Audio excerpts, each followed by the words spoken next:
October 26th, 2020. And at this time, I'm going to call the Anacortes City Council meeting to order. Ms. Hunt, would you take the roll? Mr. Carter? Here. Mr. Young? Here. Mr. Walters? Ms. Cleland McGrath? Here. Ms. Moulton? Here. Mr. McDougall? Here. Mr. Miller? Here. Thank you. Thank you. At this time, we'll move to agenda item number 2. Item 2A is I'm asking for a planning commission confirmation. About a month ago, I asked for a confirmation, and right after that, we had a planning commissioner resign. He'd given 5 or 6 years of service, and he felt it was time to step aside. We had just completed interviews of several incredible candidates in the community, but the gentleman that stood out that I really wanted to recommend tonight to all of you is Mr. Gary Molinex. He comes to us with a PhD in urban geography and planning. He's had an incredible history, and he is a member of this community, and I highly recommend him for the position of planning commissioner at this time.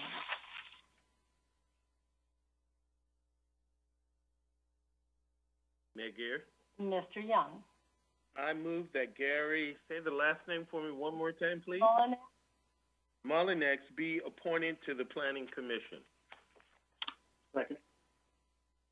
We have a motion and a second. All in favor signify by saying aye. Aye.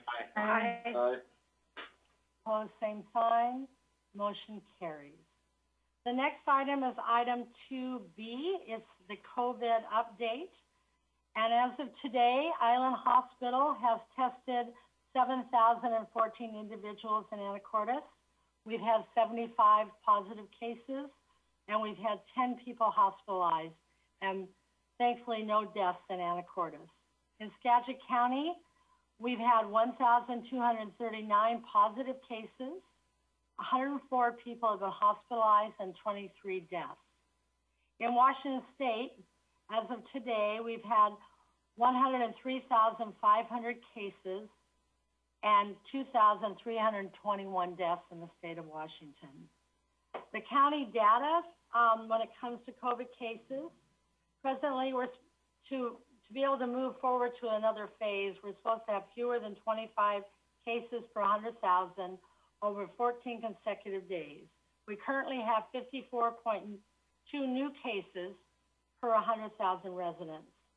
The second metric is a county must have greater than 50 individuals tested per each new case during the prior week, and we're awaiting update from the state health department. Metric 3 is the percentage of individuals testing positive must be less than 2%, and we're currently at 1.6%. Number 4, the percentage of beds occupied in the county must be less than 80%, and we're currently at 64.7%. And lastly, the percentage of those beds occupied by COVID-19 cases must be less than 10%, and we're currently at 1.9%. We are meeting 3 of the 5 metrics set out by the State Department of Health. In the United States, we had over 8 million cases, and we've had 225,000 deaths. Globally, we've had 43 million cases and 1.16 million deaths. And that is my COVID report for today. I might add to that, the Skagit County Health Department recommends highly that we do not do our traditional trick-or-treating this Saturday out of COVID health concerns. So I really encourage families to get creative, maybe have a candy hunt in your house, decorate with pumpkins, but let's do everything we can to keep the community safe on this Halloween weekend coming up. At this time, I will move on to item 2C, which is our Fiber Committee. Mayor Dear. Yes, Mr. McDougall. Fiber Committee met on Thursday afternoon, and we briefly kind of went through the numbers, but the primary thing we focused on in the meeting was that the fiber department leadership had put together a report for City Council that I believe Mr. Walters had asked for the previous week. And so we reviewed a draft of that report, and I believe they're going to bring it to full council here in the next few weeks. It's really well done, very detailed report that goes into the kind of construction plan for the next 2 to 3 years to kind of finish out building out the community. But it also goes into detail on finances and modeling as far as, achieving a 35% market share take rate as we go, and, using that as our bar. And then financial modeling showing like kind of, when we become cash flow positive, and then when we're assuming some amount of construction will be debt financed after this year's construction. So, at what point in the future we project using, and they're doing a great job of using conservative numbers, but at what point in the future we project having construction be repaid, as well as the general fund, sort of that initial funding that City Council allocated for the fiber department to do the initial construction. So, kind of the summary of that all is kind of looking like roughly in the 2035 to 2037 range as far as having all, say, debt gone and complete, and then basically any funds that are above the cost of operating expenses are, essentially funds that can go into the general fund to pay for other services. So that's the summary of the report. And the fiber team will have a much more detailed report back to us here in a few weeks. Thank you. Any comments? All right. Item 2D, I believe the planning committee was canceled today, so there is no report. So we'll move on then to item 3, which is public comment. And this is comment on anything that is not on the agenda tonight. So if there's anyone, as we have a list. Mayor? Yes. I apologize. There is one thing I wanted to report, that the Tourism Advisory Board did have our first meeting. We've elected a chairwoman. Her name is Christian Keltz. We're moving forward using a task force style or committee style of government. We're working through issues right now on timing of funds, given that when the funds come, although the county has allocated some funds for the TPA. And it's a great group of people. They're doing some extraordinary work. Rules, everything is being worked through as we speak right about now. The goal is to have an executive director in place before midsummer. That's the goal, such that we can begin working on helping the cities in Skagit recover from COVID and economically move forward. So it's a lot in play. It's a wonderful, exceptional group of people. I think they'll do our county proud, and I'll be back with more updates as that go forward. Thank you. Thank you, Mr. Young. Thank you for the update on that. As I said, we're on item 3, public comment. Anyone that would like to talk to us about anything that is not on the agenda tonight. If you would like to, please raise your hand.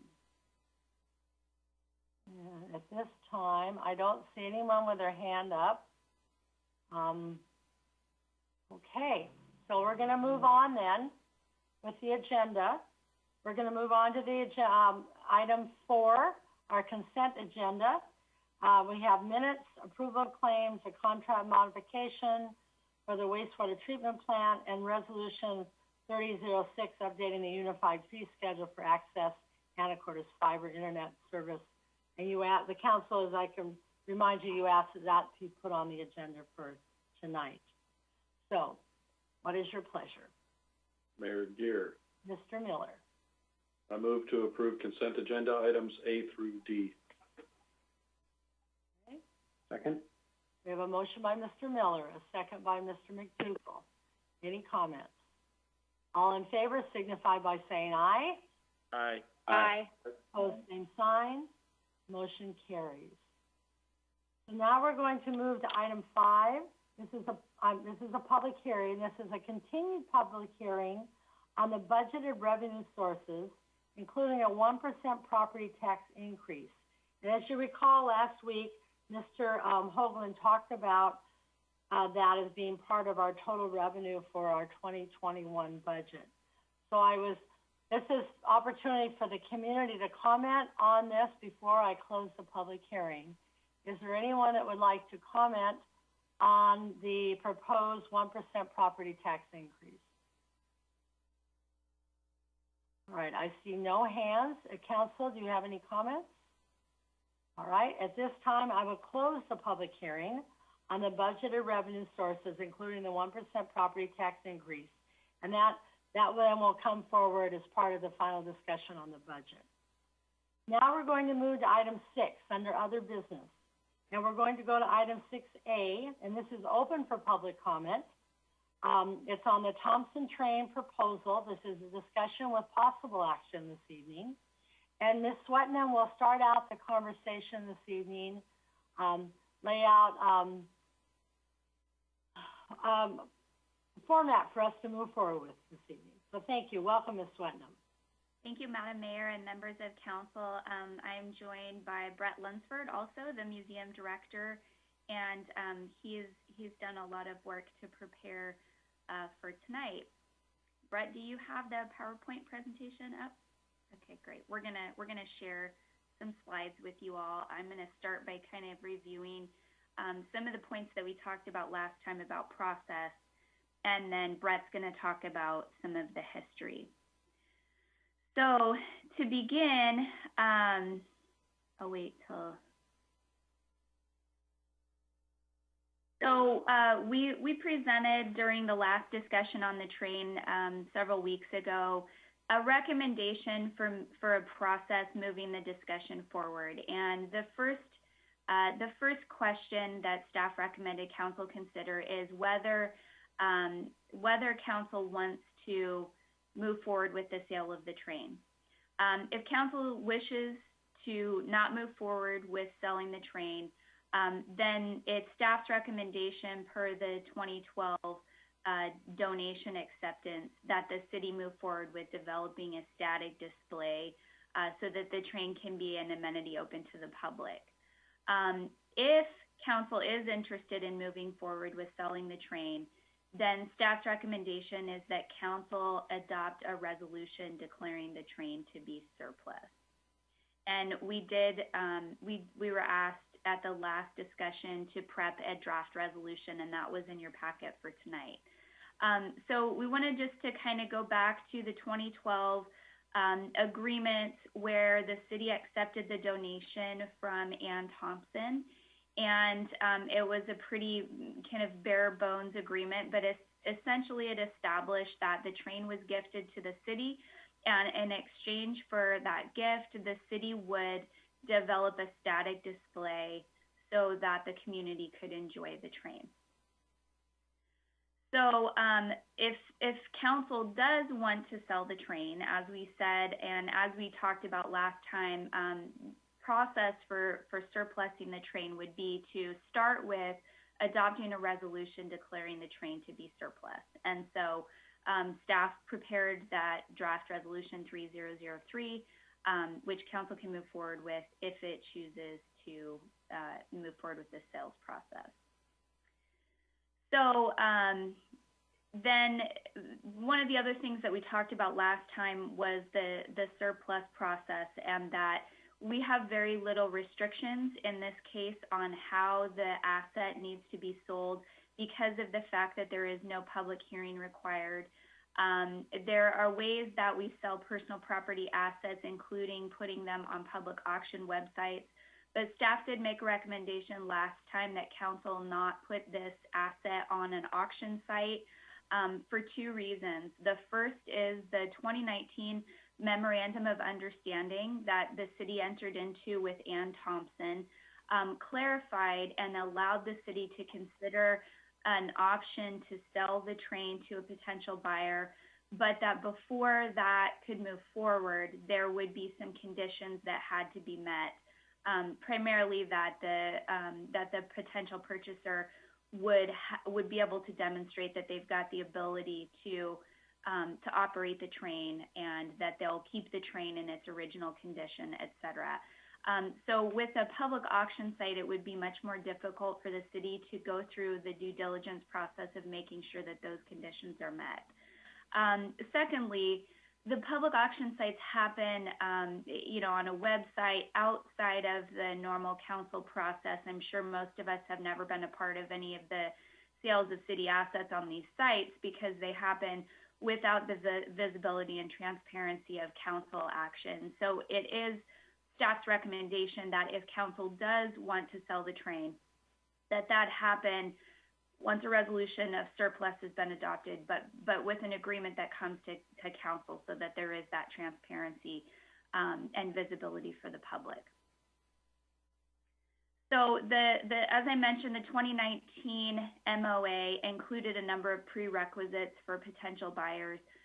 This was the opportunity for the city to go back to Ann Thompson and talk about the possibility of a sale of the asset, and it was decided that that could be possible, but only to a buyer that was able to operate the train, and that they would have a location that they could demonstrate that the train would be an attraction open to the public, that the potential purchaser make a commitment not to significantly alter the train, and that they make a commitment to care for the train and provide for its maintenance and upkeep. Finally, that the proceeds received from any potential sale would be used to interpret and memorialize the legacy of Tommy Thompson Jr. and his train, and support the work of the Anacortes Museum to do that. So that was the agreement that was entered into between Ann Thompson and the city on December 10th, 2019. And that's the kind of the background and history that I wanted to provide. I'm happy to answer any questions. I know that Brett has some information to share with you all about some questions of history that came up, but we'll both be available to answer questions at any time. Okay, Mr. Lunsford, you want to? Yeah, I'll just say that been doing a lot of research, knowing that Thompson train history and Thompson family history are very dear to the hearts of the community, and so I created just a quick web page with some documents on our museum website, which is public now, and the documents down below are PDFs that cover the part one of the history, which is focused on the Thompson family and the train's development in Anacortes from the 1960s through the 1999. I was thrilled to find this photo of Ann and Tom Thompson right here in our Carnegie Library in the early 60s. So that was cool to find. Also, there are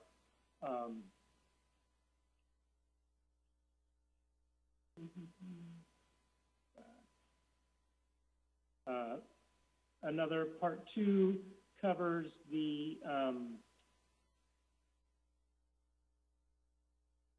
train history from '99 with the memorial run after Tommy's death, and then into the initial formation of the Anacortes Train Committee in '99, the Thompson family's moving of the train down to the Georgetown steam plant, where it stayed for the next 12 years, and attempts by the local Anacortes Train and Rail Group in '99 and 2000 to utilize the right-of-way that the Thompsons had established and get new train equipment to run on it, and they stopped that for a couple of years, and they became inactive.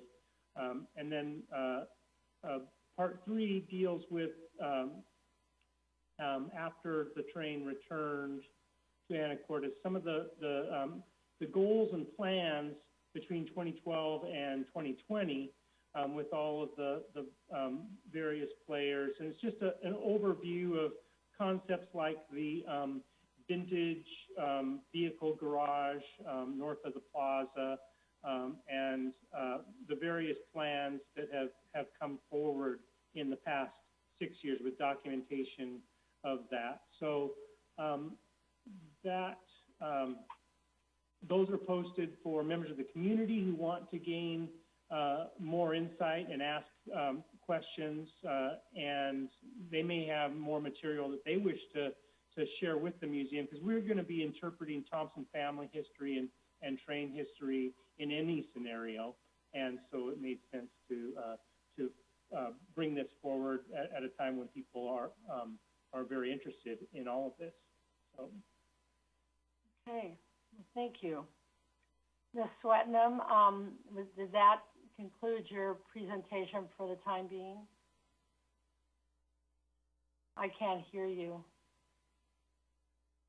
I'll get that eventually. Yeah, one final point that I wanted to make, and then it's council's discussion to have, is that since the last discussion, the city received some correspondence from Dave Sim on behalf of the Anacortes Railway Group that indicated that they were interested in, my understanding, and I believe the original of his email is in the packet materials, but his group was interested in exploring moving forward with a static display rather than operating the train.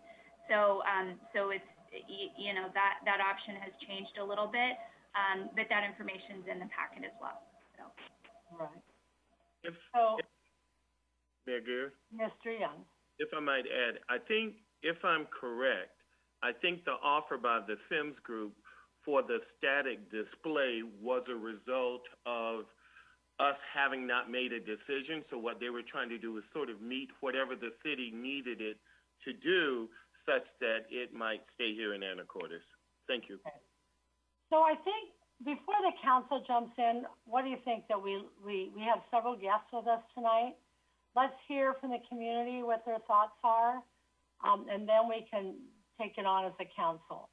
All right, so at this time, I see that we've got some guests with us. And if you'd like to speak, would you raise your hand? So I see Mr. Bowman, John Bowman, hand is up.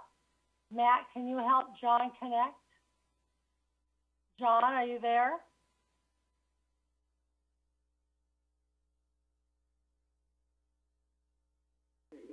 John Bowman? Yeah, I'm here. All right, we can hear you. And just as way of introduction, John did send a letter to all of us, a couple letters, so be aware of that. So welcome, Mr. Bowman, and maybe state your name and address, and then tell us what you're thinking about tonight.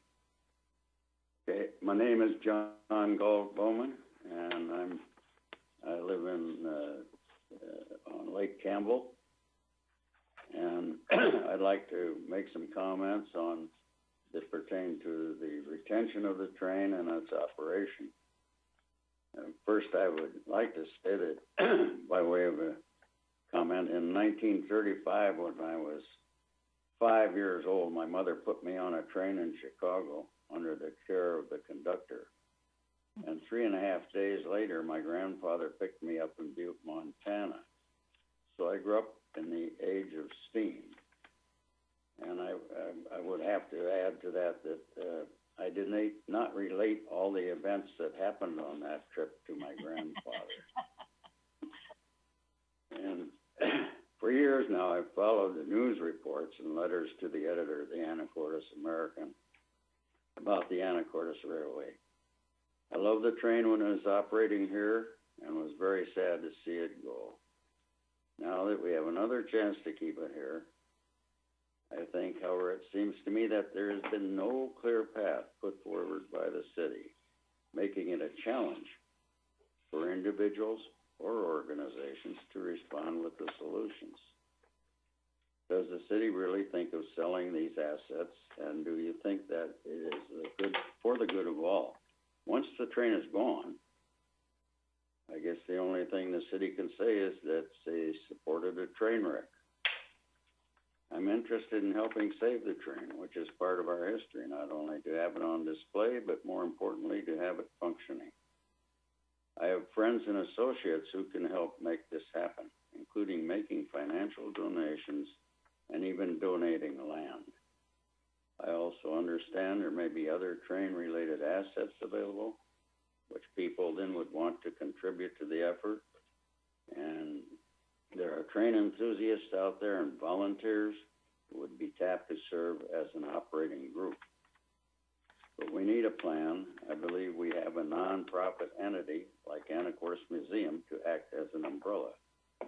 So a group could be formed to come up with a plan, determine what funds are needed, organize support, raise funds, and continue to develop the assets of the railway and operate it. Then, to paraphrase the old expression, the city has it, the city sells it, the city sells has it. Everyone wins. Surely the city leadership would want to be part of this effort. But if the city council has no desire to see these things happen, then we will lose this chance to save one of our historic treasures. And if the city commits to the project, the result will be the people of Anacortes will come up with great solutions. Thank you. Thank you, Mr. Bowman. Does anyone have any questions? All right, we'll move on. Who else would like to speak tonight? Do you have any other guests that would like to speak? You could put your hand up. Let's see, I see a hand, and it is Mr. Sims. How you doing, Mayor here? Good evening, Dave. Hi. So, my comment would be...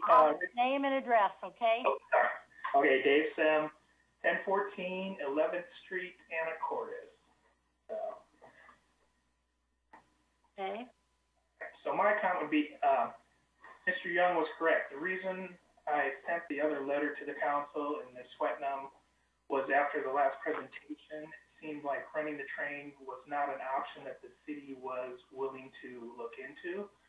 So it was our way of saying that we wanted to keep the train here and we would more or less settle with the idea of working on to get a static display to honor the original MOA. If there's a chance of the plan going forward and actually have a running train, that would be the best thing for the train. We all know that. And with individuals like Mr. Bowman and others that have stepped forward, I know that this could be done. And I would ask that the council would just reject the current buyer's proposal and just move forward with forming a community task group to explore this and see what we can do as a community to make this plan go forward. Thank you. Thank you, Mr. Sims. Okay. Do we have anyone else in the audience that would like to talk to the council tonight? Looking for a hand up.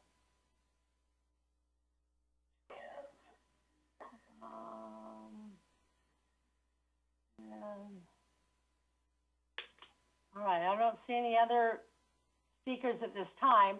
So we'll start to discuss it as a council, and if you decide, I'll watch for additional comments from the public. Mayor here? Yes, Mr. Miller. Thanks, Mayor.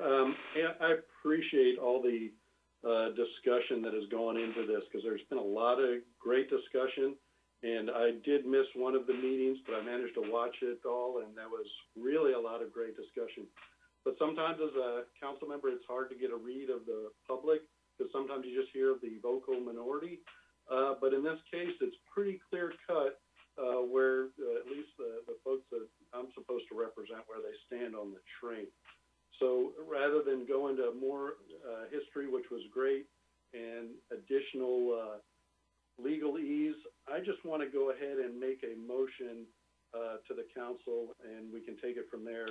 I move that the council reject any current proposals to purchase the Thompson train, stop any current efforts to sell the Thompson train, and that the mayor report to council in 6 months a plan for a static display. Second. And if I may state the reason why I second that.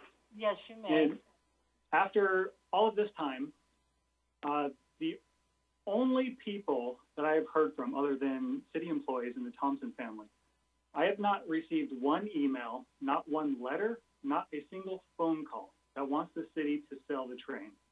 And yes, I do understand where the Thompson family is coming from, in that the city has not yet upheld its side of the deal. But I stated before, I was elected by the people of Anacortes to represent the people of Anacortes. And in times, the city council has to make decisions based on how they feel the people would want us to vote. But in this case, it is very clear that not a single person has reached out to say they want us to sell the train, except for the family who gave it to Anacortes. And so that is the reason why I second the motion. Okay, any other discussion? Ms. Hunt, can you restate that motion? I believe Mr. Miller's. Mayor Gear, I'm happy to help with that. Mr. Miller, yeah, can you help her with that? So three parts essentially. Council reject any current proposal to purchase the Thompson train. Stop any current efforts to sell the Thompson train. And that the mayor, and of course with the staff and any support that you need, Mayor, you don't need to put that in the motion, but the mayor report to council in 6 months a plan for a static display. And if you've gotten that, the other thing just to remember as the council takes up more discussion on this, this versus $120,000 or something, I think was the dollar amount as we're rolling to budget. So I just ask you to think about that for what it does for the community comparatively. So okay. Did you get that, Ms. Hunt? Yes, thank you, Mr. Miller. The motion? Okay. You bet. So we have a motion and a second. Is there any additional comments? Mayor Gear? Mr. Walters? I unfortunately missed the earlier discussion, but I'm sure that it wasn't very much more than we've already heard. Correct. I think it's incumbent upon us to convey to the community as well that we will not be operating the train, that the plans for operation of the train are not realistic, are not capable of being pulled off here in the community. It was a great accomplishment that it ever ran, but the person who ran it is no more, and we won't be running it. So I think that a lot of people in the community seem to think that there's some hope that we could run it again, and that is just not realistic. It's not as if it couldn't be accomplished, but we can't pour the resources that would be required to accomplish it into that. There are much more important things that we need to provide for here in the city of Anacortes. So I think those of us, regardless of the question of whether we're selling it or not, all of us need to be upfront with the public about the fact that we're not going to be running it. And that is a separate question from how to display it, what that's going to look like. But we need to be very clear because we have wasted a lot of time not accomplishing our end of the bargain and creating a static display and indulging the question of whether or not we could run it. Now, some of that was necessary because there were things to be thought about to figure out if we could run it. But that time has now passed. We've spent quite a bit of time figuring it out. I certainly appreciate people's thoughts and nostalgia for the train. I think that is why we have heard from several constituents about it. We owe our constituents not just our industry, but our judgment. And I think that judgment probably lies with respecting donor wishes. Because we do, I think, have a really good understanding as a council that we're not going to be actually running the train. And some of our constituents may not be under that same comprehension. So I'm not sure that the input that we've gotten from constituents is all the same input that we would have gotten if they knew that we weren't going to be running it. Mayor Gear? Mr. Young? I'm going to disagree with my colleague, Mr. Walters, in the sense that I think that the community is very clear that there's an opportunity to run it. The logistics of how it runs, if it can run, where it will run, haven't fully been explored by those people that are experts in the field within itself. I think that the local train group has demonstrated its care for the train since it ran in Anacortes because they worked with Mr. Thompson himself. And then when it was necessary to rescue the train from Seattle, they band up together using their own resources, muscles, and strength and went down to Seattle and brought the train back and lovingly took care of it until they were stopped from doing such. Now, the question of how the train will run, if it will run, whether it will be a static display and what that looks like, the local train group has put together a number of ideas. But of course, we were operating under a short time span. And if I must say, we've had two urgent addresses of this issue for fear that Mr. Ewan or the person in California would withdraw their offer. What I'm saying to you is now we have an offer that's on the table that's basically unending. So what I'm saying is, I think that the community deserves a shot at determining what and how this train can be. It is a part of our community here, and I applaud them for making their voices heard, because all of us are public servants, and that is the role that we play, to be fiduciary, good students of their money. So I'm happy that they've made their voices heard. Thank you. Madam Mayor? Yes, Ms. Swetnam. Yeah, I just want to clarify a little bit about Mr. Walter's point that the city won't be operating the train. In fact, the city's not authorized to operate the train under the terms of the two agreements. So we have two agreements with the donors. The first was in 2012 that said that the city would only use the train for a static display. So that provided no opportunity for the city to operate the train. The second amendment in 2019 says that the city could sell the train to a third party who could operate it. So right now, the city simply doesn't have the legal authority to operate the train, full stop. What would be required to do that would be to get an amendment from the Thompson family that would allow the city to do that. And I guess the question is whether they would be willing to do that if the city council doesn't honor the wishes with the gift. So I just wanted to clarify that from a legal perspective. Thank you. Mayor, Mr. Miller. just more clarification from our legal clarification. It said third party. That doesn't rule out any third party, correct? Correct. The Okay. terms of the MOA say it could be a different third party, but it can't be the city. Yeah, very, very clearly. I don't think that was anybody's intention, but it seemed like the way you stated it, the third party kind of had to be the one that was named in the MOA. So just to make sure that's clear, it's any third party, and I don't think anybody on council thought the city was operating the train. It's going to be some sort of foundation or somebody that brings funds, not city funds, that kind of thing. I think we were all kind of in agreement on that. Thank you for the clarification.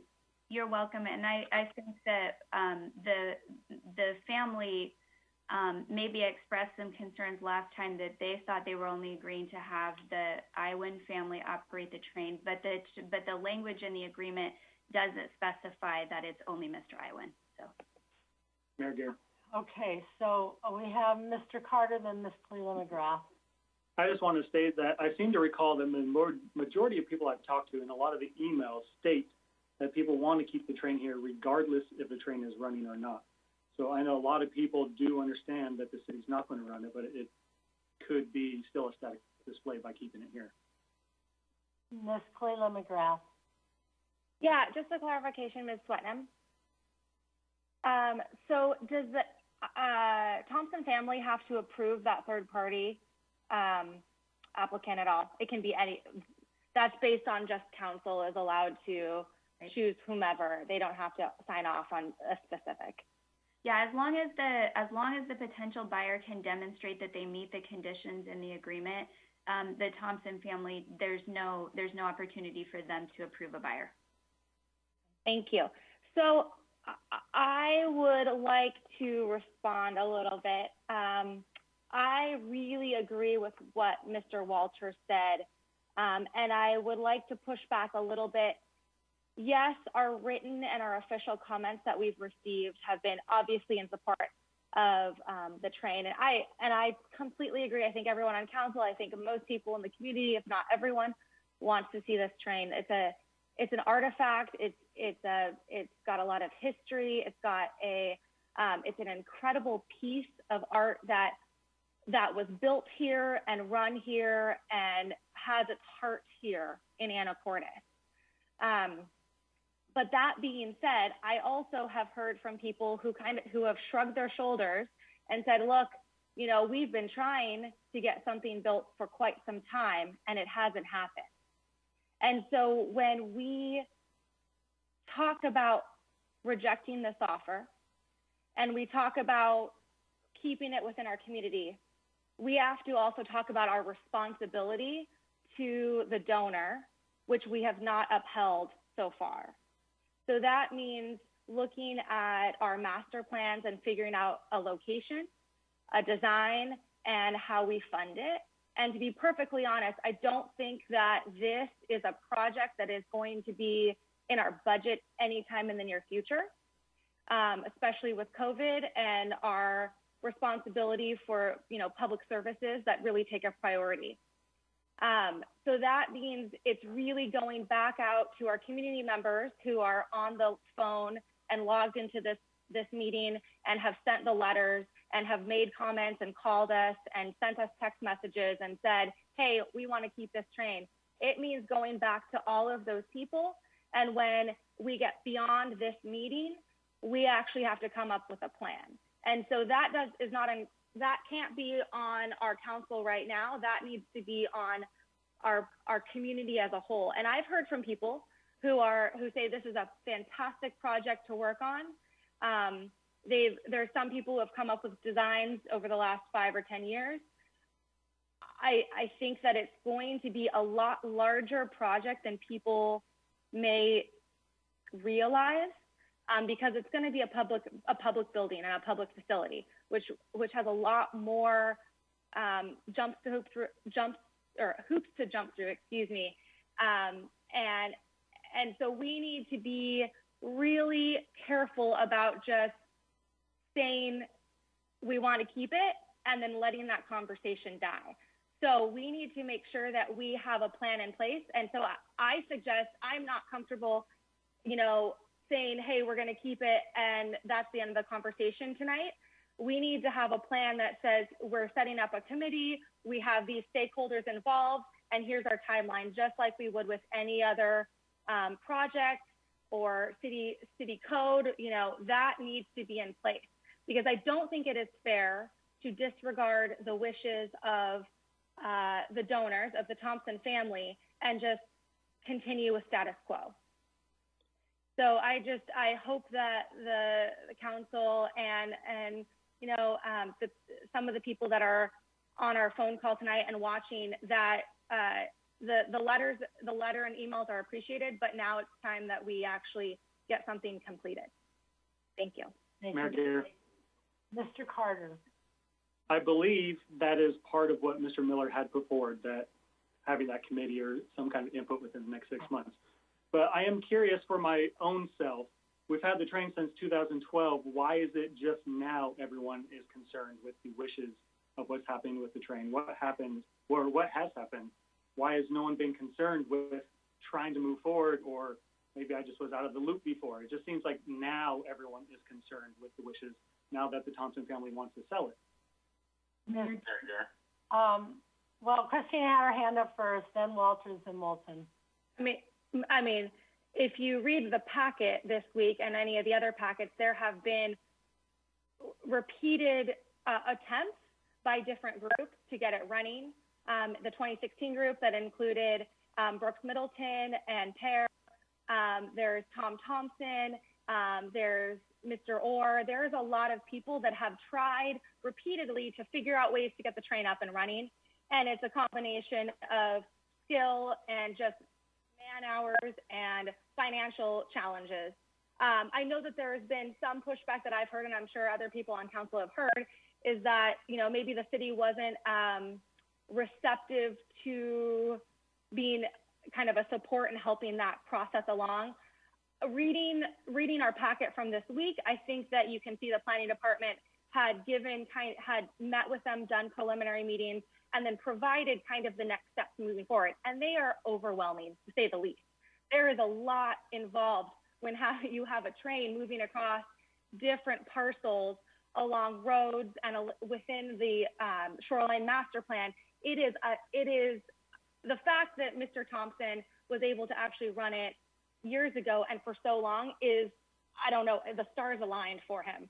And he also just was committed to doing it and never stopped. I mean, he would have probably been knocking on our doors every single day through this entire process. And so I think we need to hopefully get a group of people together that will kind of take that passion on to get something built now. Thank you, Chris. And I understand that as running the train, but, you know, moving forward, we're talking about setting up a static display, not running it. Right. Mr. Walters. I think the other part of the answer to Mr. Carter's question is that we weren't aware of the donor's intent until recently. Right. There was this informal agreement written, though, between the prior mayor and the donor that we weren't privy to. And I think that's a really important part of this whole thing, because if that had been properly executed by City Council as either a contract or as a donation, and state law requires City Council involvement for either, we would have been aware of it, number one, and then we could have said, well, let's get a building built to accomplish that static display. And we would have had the opportunity to do that several times in the last almost 10 years.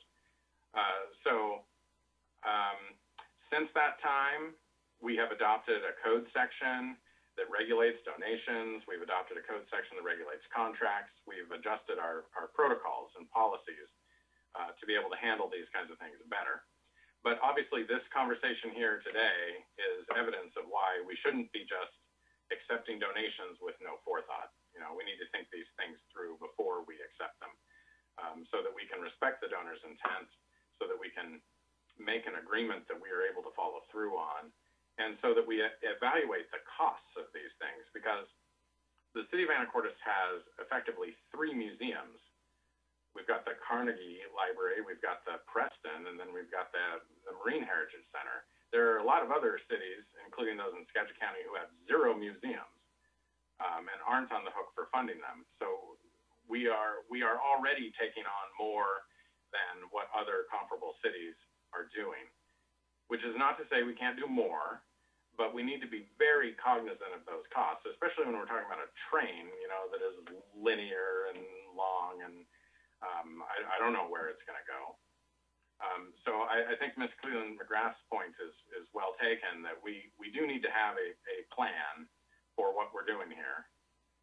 I was kind of hoping that we could evaluate all the alternatives together rather than reject any of them before proceeding. Ms. Moulton. Thank you. I agree with Ms. Cleland-McGrath also. I think that there needs to be a plan, and I think that there is some confusion as to what role the city will take in any future development ideas for the train and for city responsibility.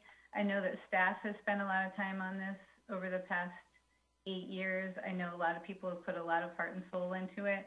And one of the things that I struggle with is the letter that the Anacortes Railway Group wrote in 2018 after they had tried their darndest to get it going with their nonprofit, and essentially walked away saying, we realize this is beyond the scope of our capabilities, and we relinquish our claim on this train, and what we desire is for it to be run wherever that may be.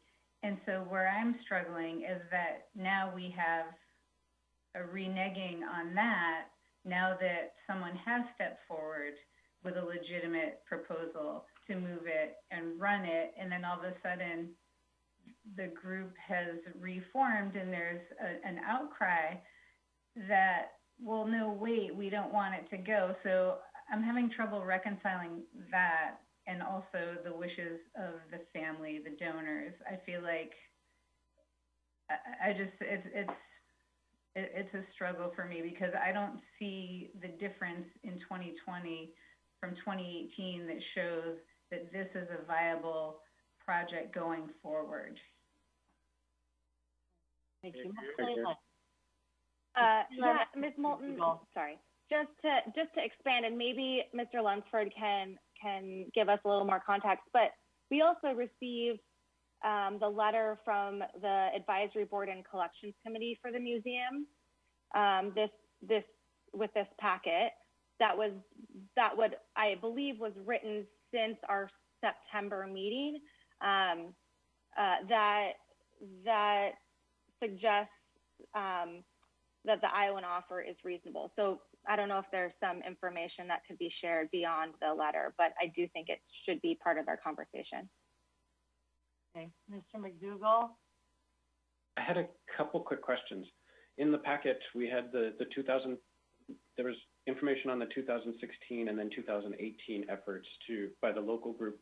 Has there ever been an effort to just do static display between 2012 and today? I can answer that. In 2015, Mr. Oakley, the museum director, and myself, we came to council with an idea of a new building at the plaza that would have had the train and the fire engine, and I think there was another vehicle. And at the time, back to Mr. Walter's point, we had other priorities as a city. It wasn't in a capital facilities plan, and we didn't understand at the time that that was one of the requirements either. So I didn't understand we were reneging. But we did bring something forward, and that, to my knowledge, is the only time that has come. Did we have a sense for what that project would cost, both in a capital, construction one time? At that time, I believe it was in the $50,000 range to build a building, but that was in 2015, and sure, yeah, I have no idea today. It's all gone up significantly. I could probably find the old drawings. We had a local contractor that helped us. Okay. And did we have projections on operating costs that the city might have incurred with that proposal, or would it be something that was just for a static display?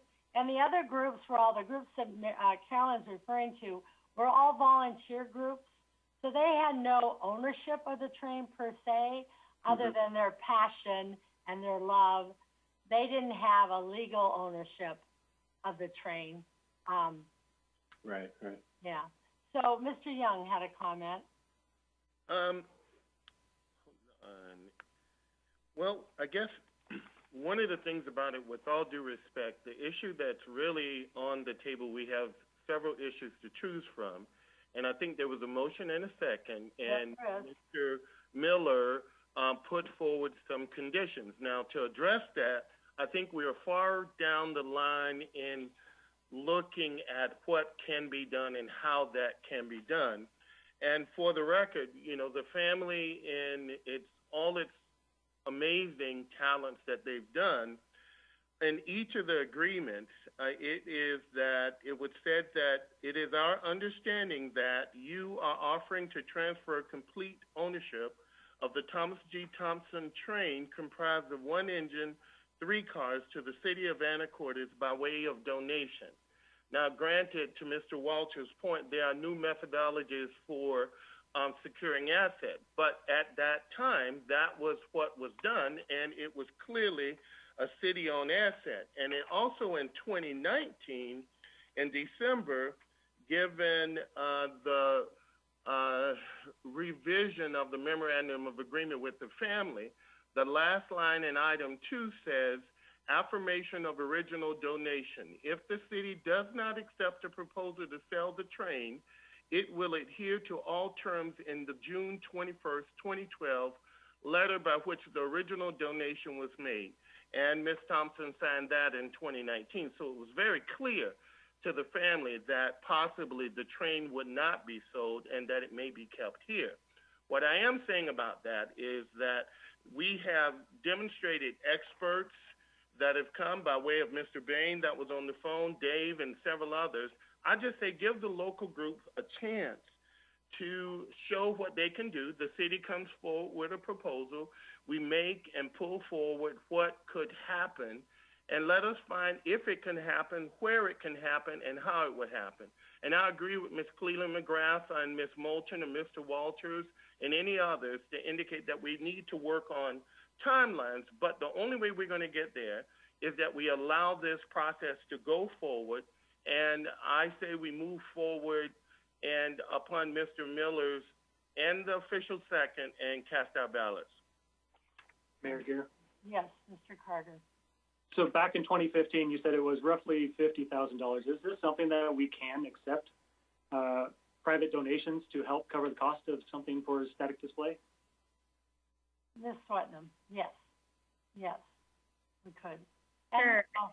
Go ahead, Ms. Swetnam. Oh, I was just going to say, the city has a museum foundation. That's a separate organization that, they can solicit donations, and they can help with capital projects. They can help with ongoing maintenance of things. So there is the structure in place to solicit private donations to support a project. Okay. So at this time, I think, Mayor Google. Just a very quick question. If we were to adopt this essentially kind of a 6-month pause or a 6-month, like the city works on a new process, if at the end of 6 months we fail, and if we also lose our buyer, how much does the train cost us beyond 6 months, aside from, loss of self-respect and respect to the Thompson family? Like, is there an ongoing cost of having the train just in its current location? Mr. Lunsford, can you answer that? What the cost of keeping the train where it is today? Well, first, I just want to qualify that the quote that came in 2014 for the vintage garage was $450,000. Oh, okay. And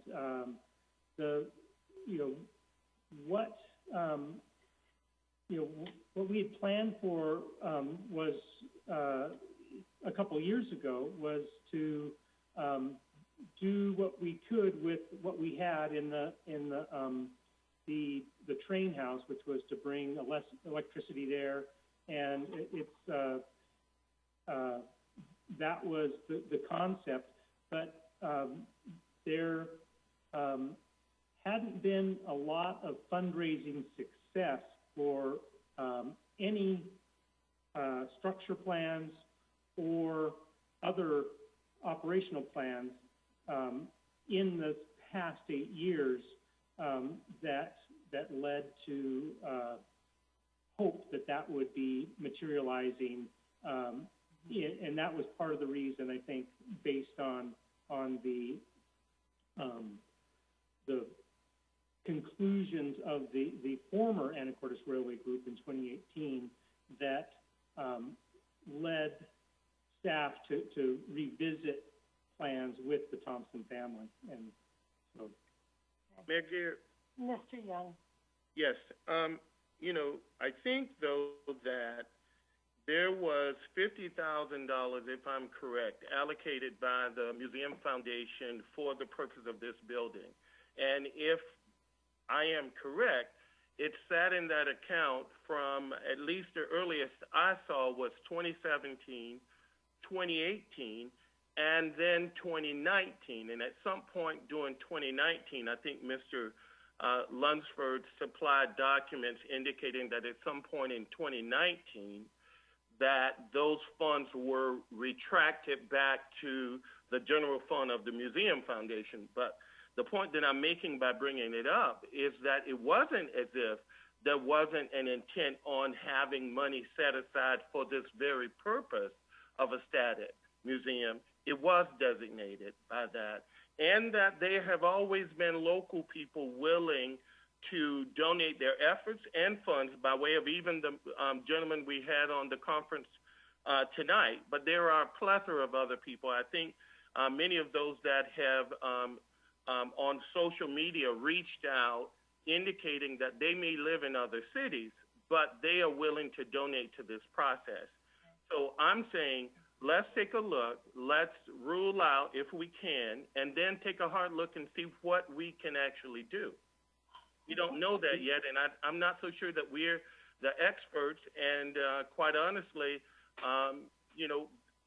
we've been in an urgent process up until tonight, and I'm just saying, for a sale that we've not even solicited other offers or other people that may be willing to purchase it, that may give love and affection just like any other others. There are brokers and specialists in trade. Thank you. Mayor Deer? Yes, Mr. Miller. I was hoping that Mr. Lumford would answer Mr. McDougall's very valid question on the cost of keep holding the train wherever it is by whomever it is, and how much that may cost. I think that's a very valid thing we'd like to get an answer to. To keep it stored in the train house, correct, is costs virtually nothing. Thank you. Okay, so at this time, Ms. Hunt, I know it's been a while. Mr. Walters, did you want to say something? Oh, yes. All right, well then after that I'm going to move to Ms. Hunt. Go ahead. I would like us to accept the following before we vote. I understand that we have two paths forward. We build the static display, as the motion would have us evaluate the path to do that. And maybe that's to the tune of $500,000. Or in the alternative, we sell the train to Mr. Ewan. I do not see a path whereby we operate the train, because as the city attorney explained, that's prohibited by the contract that we've entered into. Or I do not see any path where we allow someone to operate the train contrary to the donor's intent, who appear to not allow, the donor, the family, does not appear to be interested in having people that they deem unqualified operate the train. And I will vote against anything in the future to allow the train to be operated by someone that the donor family doesn't think is qualified to operate it. The train, I'm not sure how many of us have actually seen the train, number one, but the train is an art piece. It could very easily be destroyed by operation of the train. So we can't just let anyone operate it. So I just want to know that in us casting our votes here, that we are all on the same page with, we just can't let anyone operate it. Just for the sake of operating it. Thank you, Mr. Walters. Ms. Hunt, would you restate the motion, and then I'm going to call for a vote. The motion is to reject any current proposals to purchase the train, to stop any current efforts to sell the train, and that the mayor report back in 6 months on a plan for a static display of the train. Okay. So we have a motion and we have a second. Ms. Hunt, would you call for the vote? Mr. Young? Yes. Mr. Walters? No. Ms. Cleland McGrath? Yes. Ms. Moulton? No. Mr. McDougall? Yes. Mr. Miller? Yes. Mr. Carter? Yes. Motion carries 5-2. Thank you. Great conversation. Thank you, members of the community that called in tonight and spoke and listened. And we appreciate all of you being here. At this time, we're going to go on to item 6B, which is the review of our 2021 budget discussion, and we'll be discussing the Public Works budget this evening. Mr. Hoagland and Mr. Buckenmeyer.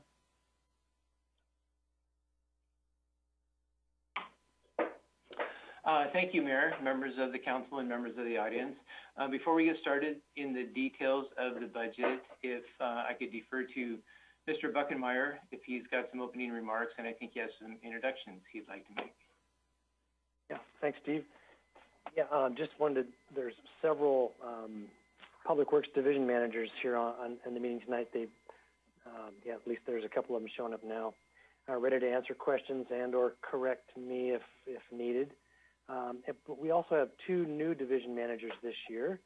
Brian McDaniel is our new water system manager. You folks have all met him, but he was this is his first water system budget with us.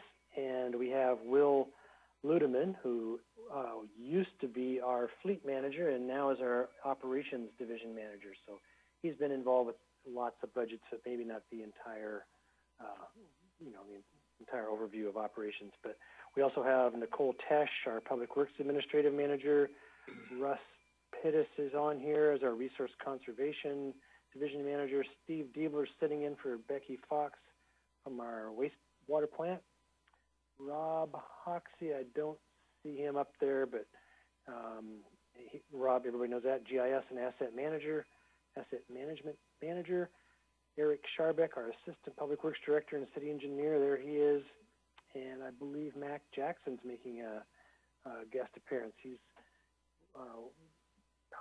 handles our facilities for us. So yeah, Steve, I don't know how you want to do, just fund by fund, and I'll jump in, and I sent a memo out earlier, which I'll probably refer to lots during the evening, but just do it fund by fund. Yeah, so if we could do that, I'll share my screen similar to how we did that last week. Are you seeing my budget worksheet here? This PDF file that's blue and brown? Yep. Okay, so let's start here. Fund 001, Department 713, that's facilities. And we can just, this is the first Public Works Department. We'll just kind of go in order, starting with the general fund and then numerically down through the rest of the funds, hitting on the Public Works Departments. So we'll start here. I do want to point out a couple of things. I apologize. A couple of oversights in the initial budget development. This professional services line was inadvertently left blank. So that has since been populated with $30,000. These professional services are things in the in City Hall. And just kind of typical things that you would expect that need to get done, like alarm monitoring, pest control, things of that nature. Another one that was overlooked during the budget development, the utilities, and that's just the utilities like you would think of that you need for a building, electricity, gas, things of that nature. The next line down, repairs and maintenance, this is $400,000. This does agree with what we have in the capital facilities plan, and the idea is to fund these projects with REIT, real estate excise tax, and that would be REIT 1, which is eligible for use on administrative buildings of the city. And that dovetails into the list that I sent out earlier today. There's kind of 9, maybe 10 categories there that Public Works plans on doing with facilities this year. There's a fire suppression project in the library that puts fire suppression in both the server room and the fiber room.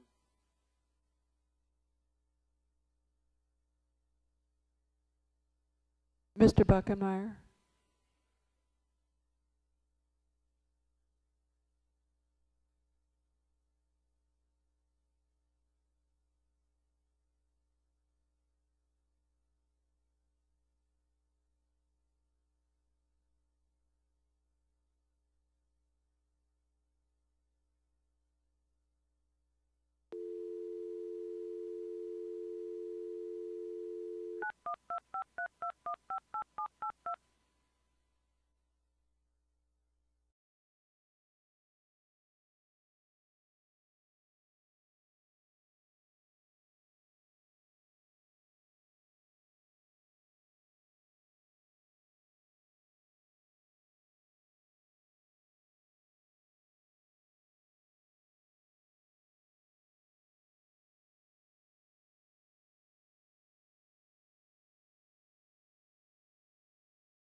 Sorry about that, Mr. Buckenmeyer. We are back to being live. You are free to resume. All right. Thank you. I'll just quickly run down through these, unless there's questions, but we're going to replace or repair the roof at the 3 million gallon reservoir site. The wastewater plant also has a little bit of roof repair that needs to be done, and there's an existing shower in the interior building that needs to be fixed up. Police department, panic buttons and fencing. Fire department, Station 1 has interior painting, and I think it's Station 2 and 3 have flooring needs. City Hall, public restroom upgrade, and the 3rd floor break room upgrade. And there's also coming out of that fund would be different service contracts for cleaners and HVAC. And then that's also the fund that we rely on for just emergency or unexpected repairs and maintenance that come up throughout the year. Mayor Gear, Mr. Miller? is it safe to say this is the breakdown list of what Mr. Walters asked about the other night, the $400,000 line? Correct. Okay, thank you. Okay, so dropping down through facilities, I wanted to point out down this section right here, you'll see over on the side of the left side of the bars numbers, it says Senior Center. And in next year's budget allocation, those are all blank. You may remember from last week's review that those Senior Center expenses have been transferred over to the Parks and Rec Department. So that's it for facilities. Brings us down to the Conservation Department, still a part of the general fund. I will point out, so the one thing other than, the one significant expense other than salaries and benefits is the $35,000 in operating supplies. I did verify the EV grant match of $30,000. Real estate excise tax would not be available for use for that match, so that would have to come out of general fund revenues or general cash. Yeah, and so I understood that there was a bit of a miscommunication, confusion, or whatever. But to date, so I put some detail in the memo. We actually have applied for that grant. That does not mean we have to, follow through. We can not accept it if we're awarded it. But if we do continue, there would be 2 electrical vehicle chargers at City Hall, 1 at the library. The grant is basically a one-on-one match, so our portion would be $28,804 and some change, and that would get us it would be matched by that much money, and it would get us the 3 chargers. We did apply in June. Again, perhaps didn't understand the council's desire there, but so we did. And the award letters would be coming out in December of this year.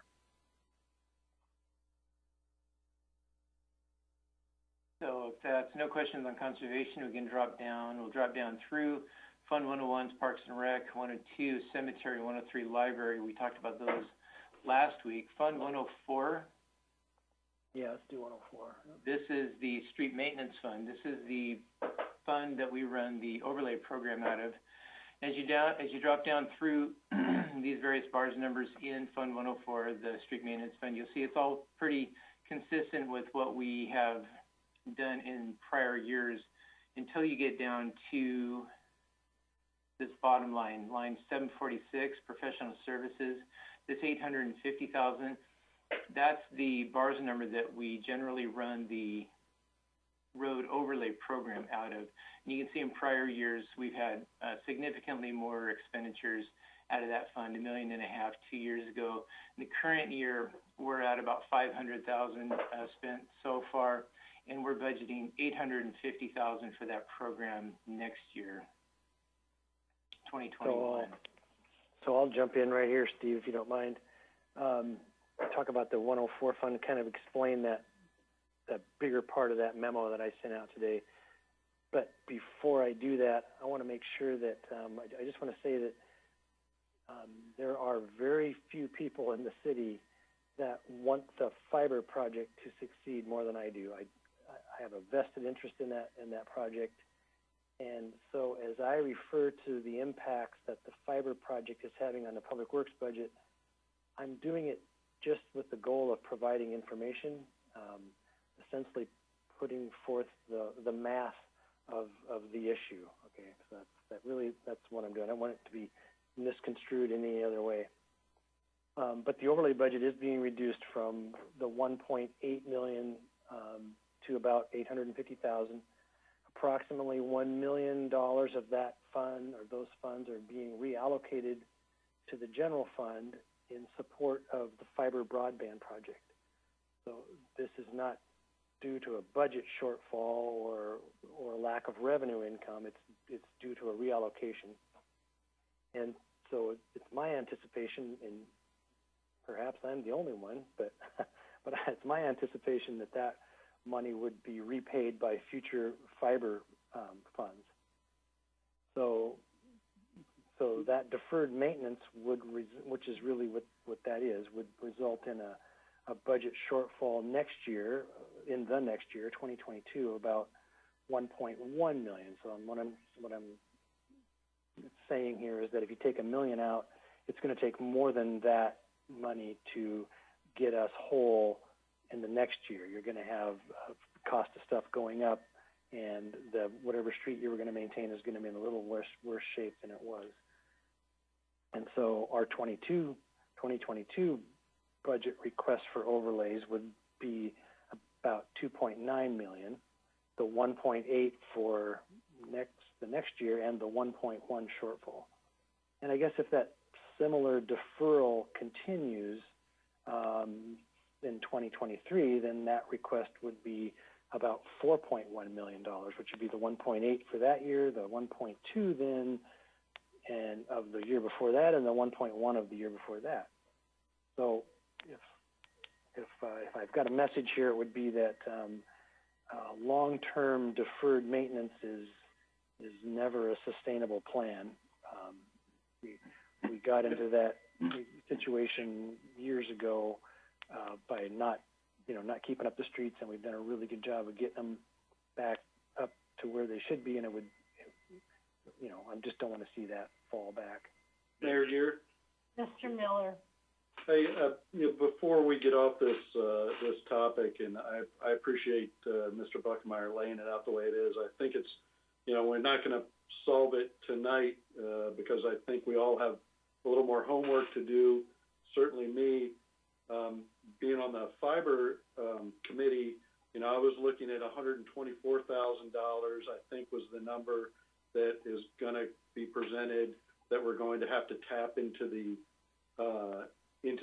CAT general fund reserves. But this is kind of the first time that it's clear to me that $1 million is coming from essentially the street fund. So it's something that we need to dig in and look at as a council, and also look at the fiber budget very closely as we're comparing the two, because I really think it's up to us to help provide that guidance to you, Mayor, about what we really want to do here. Because I'm not ready to just say, hey, no matter what, the answer is $1 million from the overlay budget reduced to make fiber good.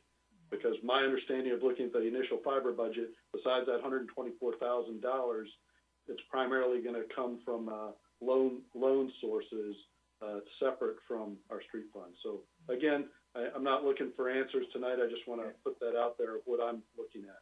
Thank you. I totally agree, Mr. Miller. I actually conveyed that to Mr. Walters the other day, that was my biggest concern, that our roads, that's the commitment we made a long time ago, and how we continue to fund them.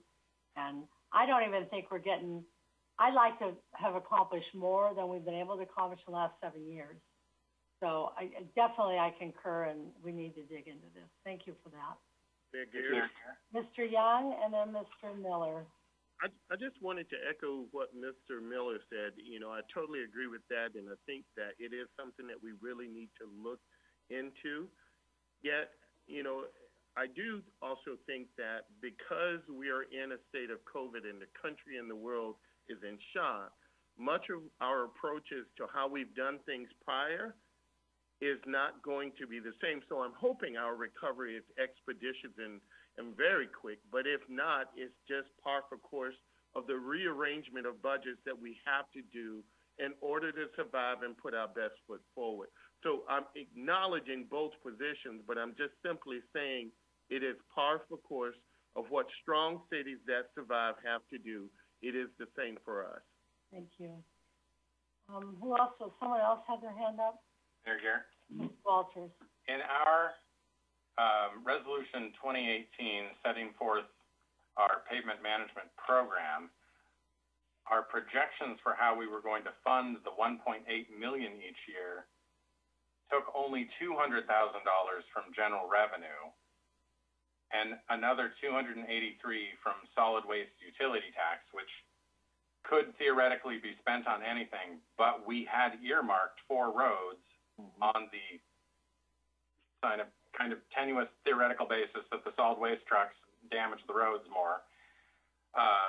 So that really should only be $483,000 that is eligible to be redirected to fiber. So how did we get to $1 million? So the $200,000 in property tax, that was additional funding out of the general fund. What this budget does is reallocate all property tax out of the road maintenance fund back to the general fund. The reason we put this together this way is the road maintenance fund, Fund 104, has options such as the TBD, the Transportation Benefit District sales tax, that 2/10 sales tax is eligible to be used for funding of road maintenance. It also has, as you pointed out, the utility tax. We can use REIT towards road maintenance. Those are resources we can't use in the general fund. That's why, in order to balance the general fund, we reallocated all of the property tax from 104 back into the general fund. So are we talking about a distinction between our pavement management program, which we told the voters we were going to spend $1.8 million a year on, and the rest of our street maintenance program? I'm looking at that budget in total. I'm looking at the total, road maintenance fund budget and the total general fund budget. When we were looking to balance the general fund, we were just looking for resources, and that's why we tapped those property tax revenues out of Fund 104 back into the general fund to support general fund operations.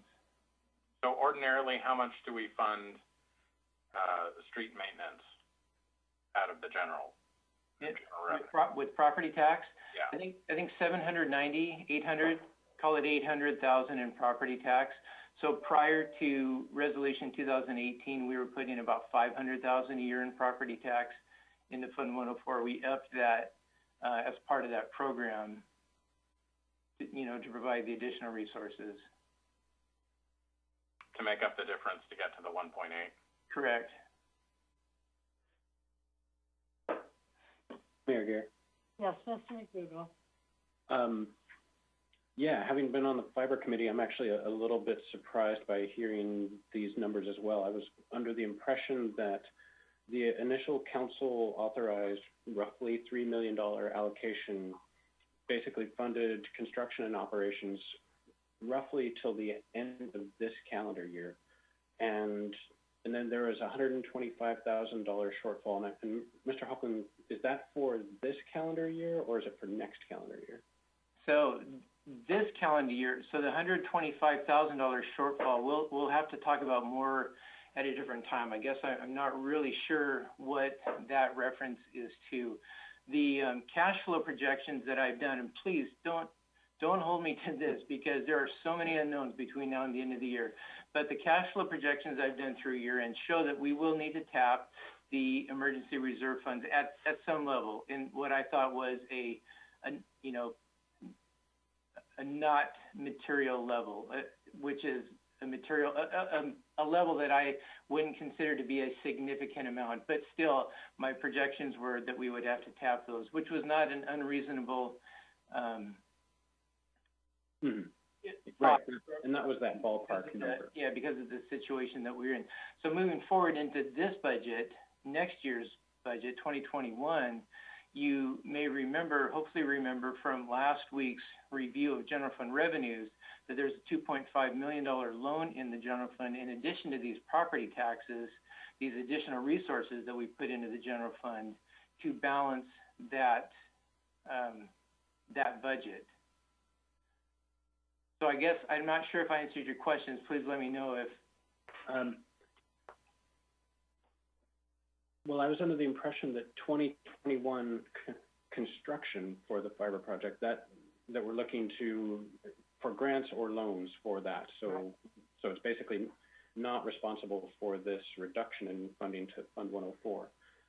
So then, is the thing that's responsible for reducing 104's funding, is it fiber operations, paying for fiber staff? Well, I don't know that you can point to one thing. We have an expenditure budget that continues to grow. We haven't reduced staff. We have some positions that we've held open with the idea of filling some of those next year. We still have, you know, CBA obligations that we need to meet. So we, you know, utility growth, you know, utility cost growth, you know, there's still things that we need to pay for that continue to grow. And we have revenue streams that are shrinking across the board. In addition to sales tax shrinking, we know the utility tax has shrunk somewhat, and that consumption continues to go down a little bit.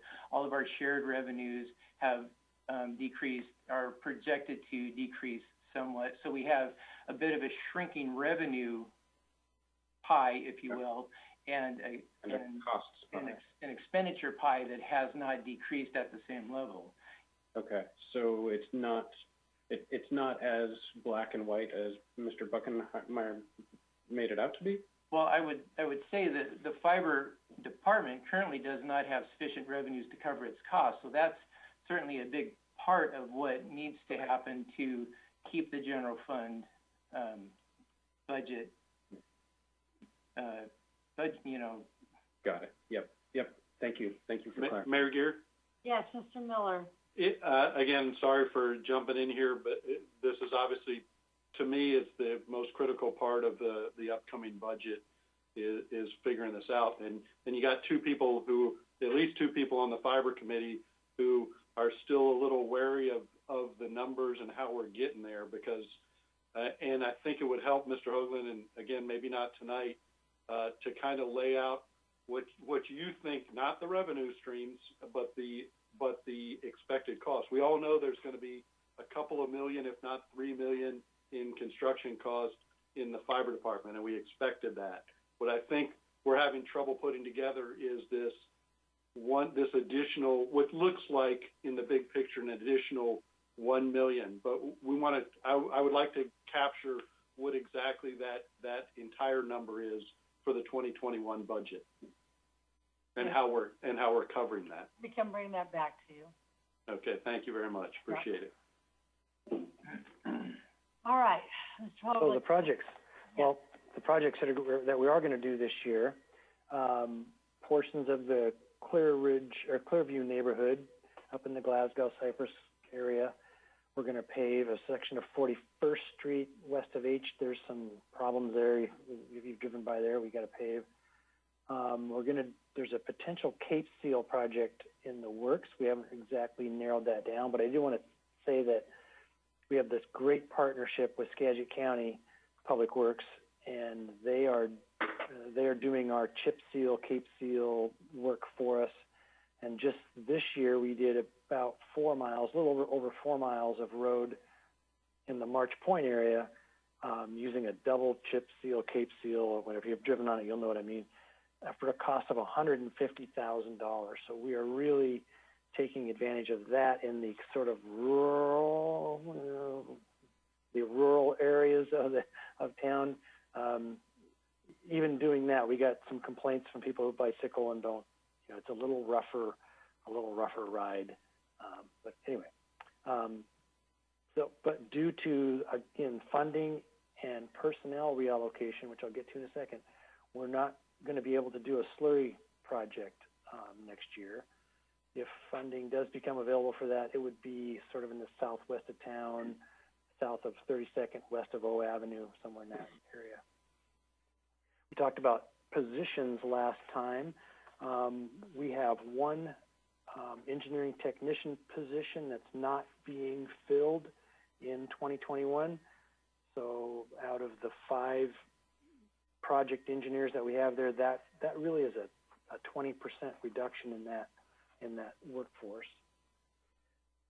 Continuing on that, the FTE thing, there are 2 operations division street employees that have been allocated to the fiber project all year, and it looks like they are going to continue to be reallocated to that effort next year. And that there's 10 people in the street department in addition to the supervisor, and so those 2 have really meant a 20% reduction in that force. So due to that and the budget reallocations, we're not going to be able to do any in-house paving this year. We don't try to take on a small in-house paver this year. We're not going to be able to do that. And in addition, we are reducing our roadside mowing, reducing our street striping, reducing our weed spraying, reducing our ditch cleaning, and performing kind of the bare minimum on our storm and sewer maintenance. And that's into my recap of 104. If there's no more questions on Fund 104 street maintenance, we can drop down through to Fund 105. This is our street construction fund. So there are a couple of primary projects that we have, totaling $1.3 million in capital budgeted for next year. We have $300,000 allocated to 32nd and M Street, $500,000 to 12th and Commercial, and $500,000 to R Avenue. And those are all a combination of grants and impact fees. And then additionally, an amount of $300,000 for ADA upgrades and sidewalk work. So, and that $300,000 is all in real estate excise tax. Happy to answer any questions you may have about that. So dropping down to Fund 106, this is the Transportation Benefit District Fund. This is the fund that 2/10 sales tax flows into and out of. So we have $1.1 million identified here in revenues, and that flows directly through to Fund 104, the Street Maintenance Fund. Dropping down now through the rest of these governmental funds. Fund 112 is the Impact Fee Fund. These are just transfers out. We've talked about these already, both the roads and in parks. We talked about last week going to the Cemetery Fund. I think that brings us down to the Water Fund. So there's a number of capital projects identified here, totaling 5.7 in this draft.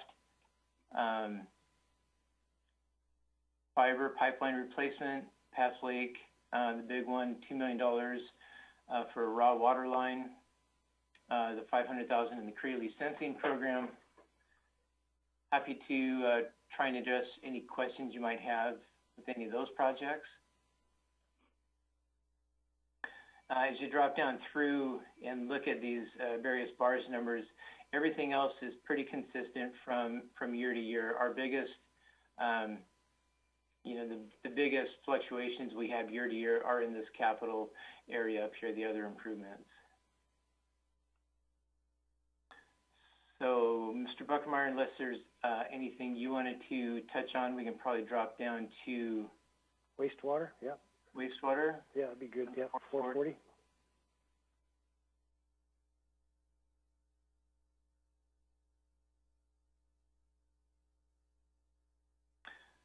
Fund 440 is the wastewater program. Again, the biggest fluctuations you'll see in this fund are in the capital program. We have 1.4 identified here, 400,000 for a solids handling dewatering facility, 350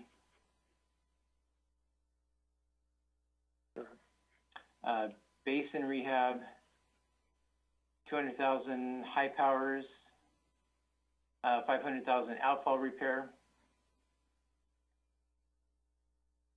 Yeah, so Steve, I'll just Chip just for a second here. So the wastewater plant, the biggest project for next year is going to be the outfall replacement, the CSO outfall replacement. We've recently passed the bond issue, which gave us an initial, funding for that. We're also vigorously pursuing FEMA funding for that, and it's looking very promising that we will get some FEMA funding for that project. So that's when I told Steve and Lori, I thought they were pretty excited about that. It's not very often that happens, but that's followed very closely by the hydrothermic reactor that we're considering for replacement of the incinerator. So the first thing we're going to do next year is do a feasibility study on that to determine a whole bunch of things, cost, ROIs and cost of comparison between maintaining the existing incinerator or replacing it. And that's you'll see that $200,000 in there, which is a good ballpark on what that engineering estimate is going to cost for us. It's a 30-year-old wastewater plant, so it's got a lot of maintenance and upkeep that it needs to have. And that incinerator is probably the worst culprit as far as maintenance goes. Becky was just telling me the other day, she said, I just can't wait to get rid of that thing.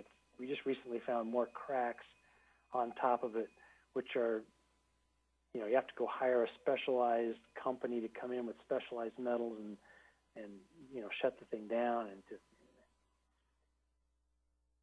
I'll be quiet on that one, unless there's questions on the wastewater fund.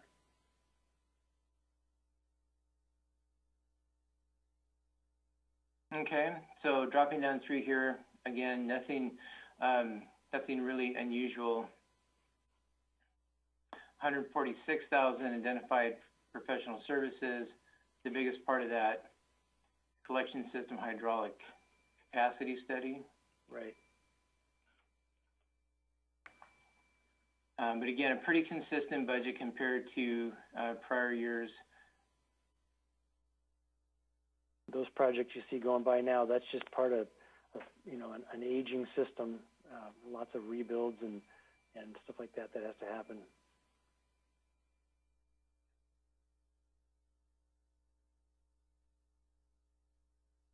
Okay, but pretty consistent, pretty typical budget. If no questions on sanitary sewer system, we could drop down to storm sewer system, Fund 445.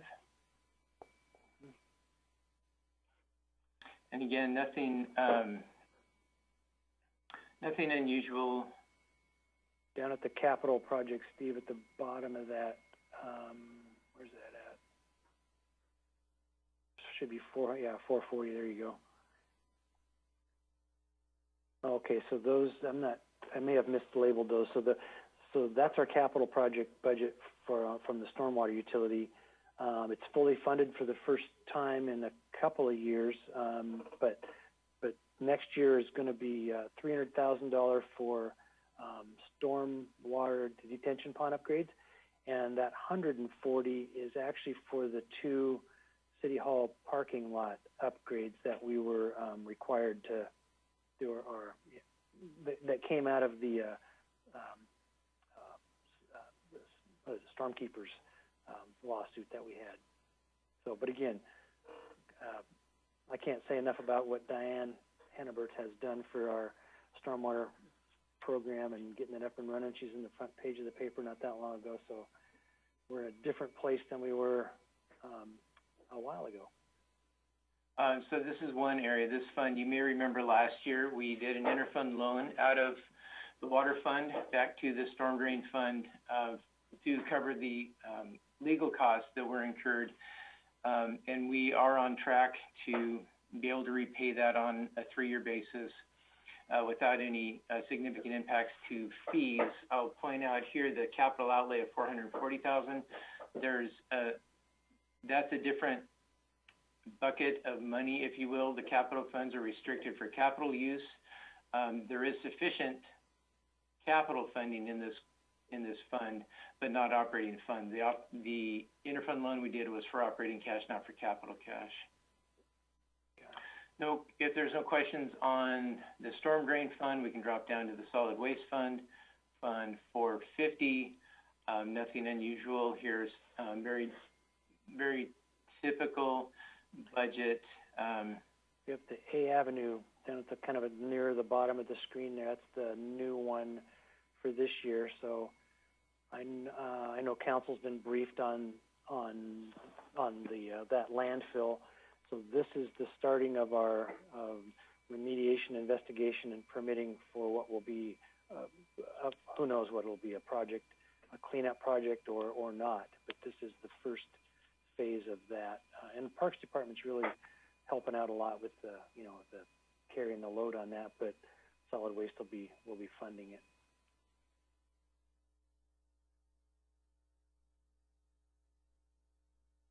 Capital outlay is $100,000. So we typically put in there for new dumpsters, cycle out the old dumpsters.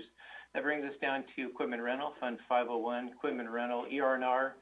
It's referred to equipment rental and revolving fund. This is the fund that actually owns the vehicles that the city departments use, and those departments pay the ER&R fund for the use of those vehicles and for future replacement of those vehicles. So I included a little bit on this one in my memo, which I'll explain. So the 2001 equipment replacement reserve funds are being reduced by $900,000 this year. That's the contribution that every department makes, and that money is being reallocated to the general fund, again, to support the fiber project. But that's a decision we're making. Again, that's not due to a budgetary shortfall. This is a reallocation. So due to those budget reallocations, we've eliminated all vehicle replacements with the exception of 2 solid waste trucks, which we've actually ordered this year for a late next year delivery. There's 1 street pickup left in there, and there's an ambulance purchase that I'm not sure what the direct effect that has on the ER&R fund, whether there's other monies coming in there or not, but that purchase is in process. But we're not doing, for instance, we usually do 3 police cars every year, and we're not doing that again. We're not doing that in 2021. And I'll say, again, it's my anticipation, but maybe I'm the only one that is anticipating that, but those would be repaid by future fiber funds. So again, that deferred maintenance, which is what that is, would result in a shortfall in 2022 of about $1 million, right? $900,000 to $1 million. And if we try to catch that up next year, then we would be allocating that $900,000 plus next year's $900,000, and there'd be a $1.8 million kind of true up with next year's budget. That's kind of concludes all the input or the statements or the clarifications I had. Here. Mr. Walters. So just so no one is misled by Mr. Buckenmeyer's comments there will not be $900,000 in revenue from fiber next year or the year after. So we will not be able to repay ER&R or the street maintenance fund or any of these other potential sources of couch cushion cash very near term. Understood. I do have a question. The fiber committee is privy to a document that's being produced by fiber department about what their revenues are forecast to cover in 2021, and that document says that they expect to cover all but $124,000 of their operating expenses during 2021, and then all their operating expenses starting in 2022. I wonder if Mr. Hoagland concurs with that analysis. Yeah, the projections I've seen, that's consistent with what I've seen, that those revenues will cover operating costs, but those revenues will not be sufficient to cover the cost for the continued backbone expansion. Right. So with fiber, I distinguish between two types of costs, the ongoing operational costs being one, and then the one-time construction costs of the backbone and the distribution system being a separate one. And I have advocated spending more money sooner on those one-time construction costs, including borrowing money if necessary, which clearly is necessary,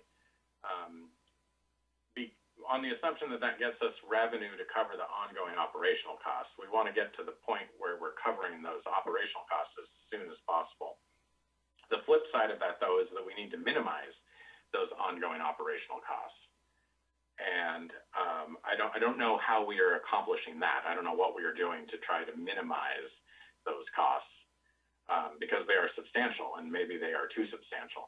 You know, if we're borrowing these funds and we're not going to have revenue from fiber in the near future to pay back these funds, these other programs that we've got going, maybe our ongoing operational costs are too substantial and we need to figure out ways to cut them. Mayor Gare. Mr. McDougall. Yeah, Mr. Hoagland, Mr. Walters helped me with my memory. That is correct. The fiber department has basically stated that their projection, based upon their numbers at the end of this year and their numbers at the end of next year, they would have an operational shortfall of about $125,000. And then their projection for construction is to be paid for with loans. So if that's the case, why does Mr. Buckenmeyer why is he making these statements that essentially fiber is costing his department $1.8 million? So that's true, but it's still cash flow required at the end of the year. We still require that same amount of cash flow, regardless of its operational cost or capital cost. That cash flow is still required to pay those expenses. So, and fiber, again, it's not. I'm sorry. If fiber operationally costs $1 million next year, and they generate $875,000 in revenue. Well, I think it's going to be closer to $400,000 if I understand correctly. I don't know. I was just making up numbers. Okay. If they're short $125,000, how does that explain $1.8 million? Well, keep in mind that's one department out of 12 or 13 departments in the general fund. As we were talking about earlier, all of our revenue streams continue to shrink. We know that those are all shrinking, and our expenditure streams, not many of those are reducing. We still have that same general fund budget that we need to pay for on top of everything else. Right. So we're short revenue, at least $1.8 million. But from what I can tell, fiber is responsible for $125,000 of that, roughly. I haven't done that math. I agree with the statement that we're short revenue across the board, but it seems like some fingers are being pointed and the math doesn't add up.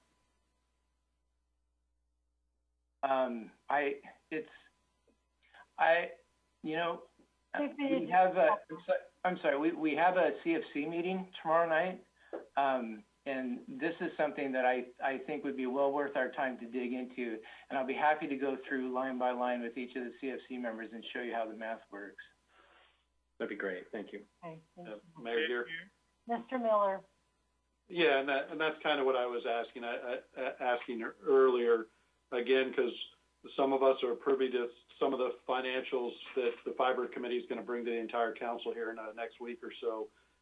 But as you can see, Mr. Hoagland, that is a concern. I know it's a concern of you and the mayor.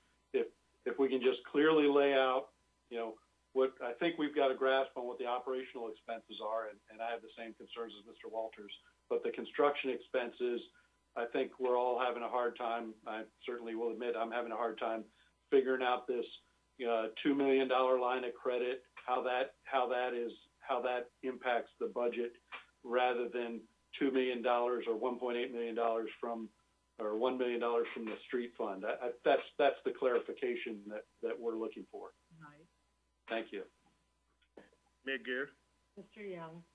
I was just wondering, I know that the Fiber Committee will be coming forward sometime soon to do a presentation for us, but is there any way we can get the rest of council sort of get access to that data that they produce, sort of showing how they will operate and, revenues? Is there any way we can get access to that as well? Yeah, Mr. Hoagland, we're pretty close to being able to do that, correct? I'm sorry, are you talking about the fiber business plan? Yeah. I wasn't involved with I wasn't at the last Fiber Committee meeting. I apologize. I'm not up to speed up on that. It sounds like that's available. That's our intention, Mr. Young. I think the Fiber Committee as a whole is going over it, but that is our intention to get it to the. No, I totally get it. I just thought because we were having this discussion and this became, a point of a deeper discussion, that I thought it would be helpful for the rest of us in council to understand contextually how this is applying and what's being discussed. Okay. Well, we'll talk about that tomorrow night at CFC and then go forward from there. Thank you.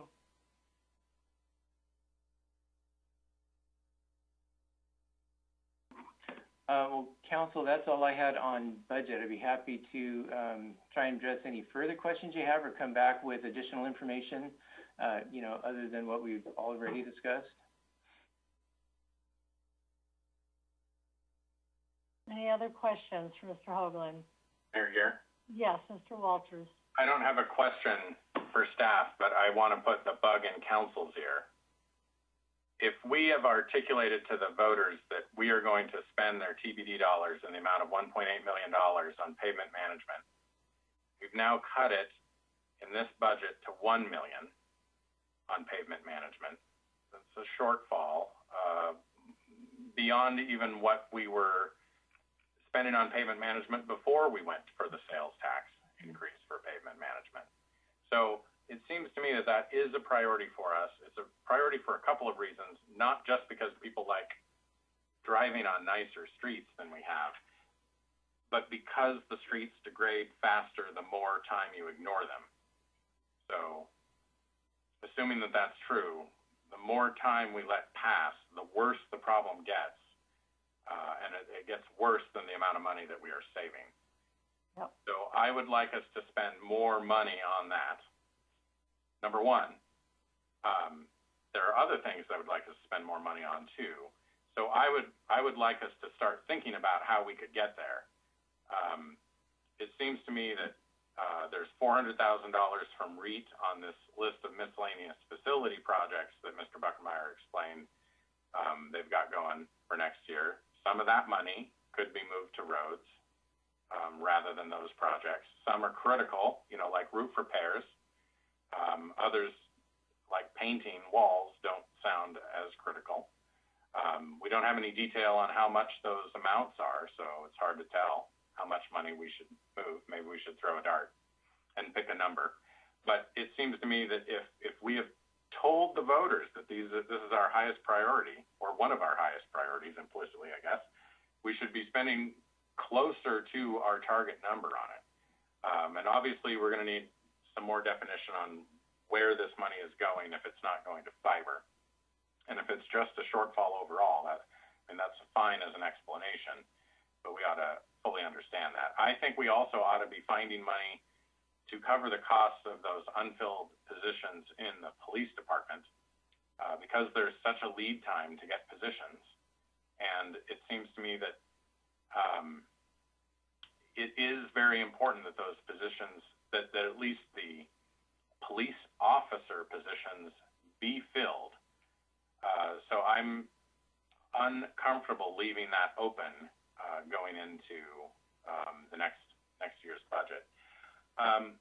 Also, the budget that we adopt is one page. It has the total expenditure revenue amounts for the various funds. That's it.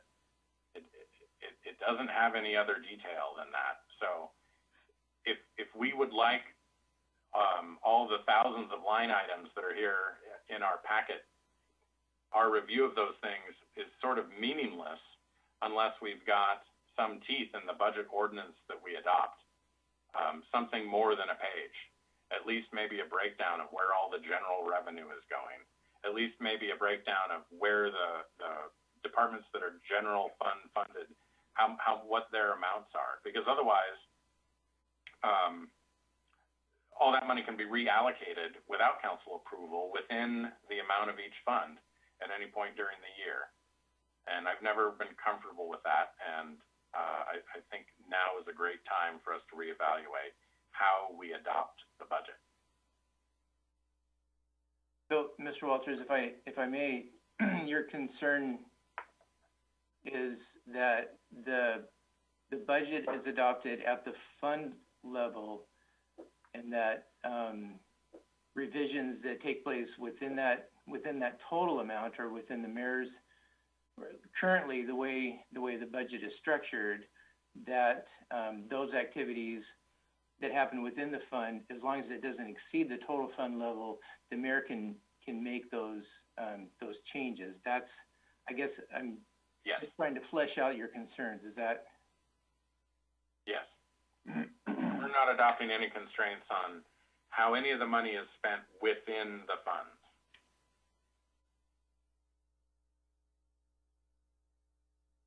Okay. Additional comments, questions, concerns? Mayor Right. Gear? Yes, Ms. Moulton. I concur about wanting to look at other places that money can be saved for the interim, like painting, like Mr. Walter said, or a third floor break room or restroom improvements that aren't absolutely necessary, and reallocating that money toward roads. And also, I support the idea of a deeper exploration of the money that is apparently going from Public Works to fiber. I look forward to hearing more about that, and I think our community will too. And I also would like to express my support for sooner hiring of those two APD officers than later. Thank you. Okay, well, more to come. Great discussion. Lots of work yet to be done.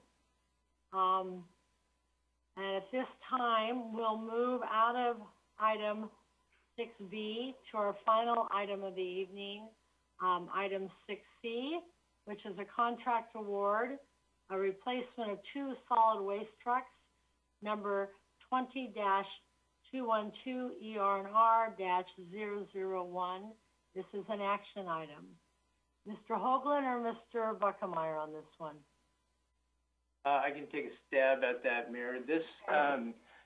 These solid waste trucks are some of the very few vehicles that we're going to be purchasing in the 2021 budget. So it's an awkward situation because of the timing of these vehicles, how long the lead time, it takes so long to build these solid waste trucks. And these trucks take a real beating. It's really difficult to extend the life cycle of these vehicles. And because the lead time is around a year, we would like approval of the purchase of these now, with the idea that they'll be built over the next 12 months and we'll pay for them months down the road out of the 2021 budget.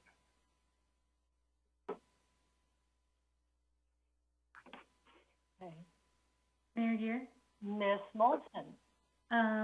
So I'm just curious how many solid waste trucks that we have and how old they are. Mr. Buckemeyer. You know, this might be a good chance to bring Mr. Ludeman in and have him speak to that.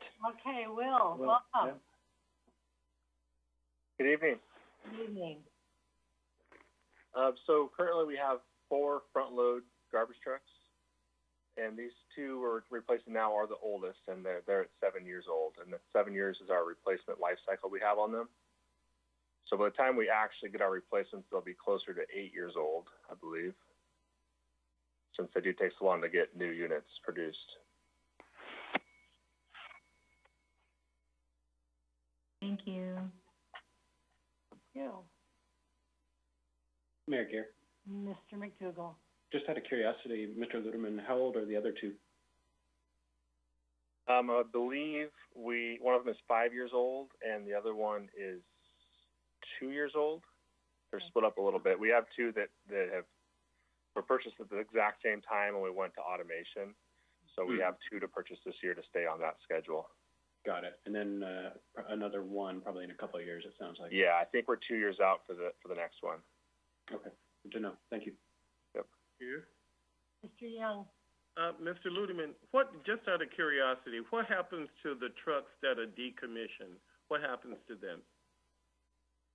Oftentimes we have traded them in if we've got decent trade-in amounts, and I think that's what we're doing this time.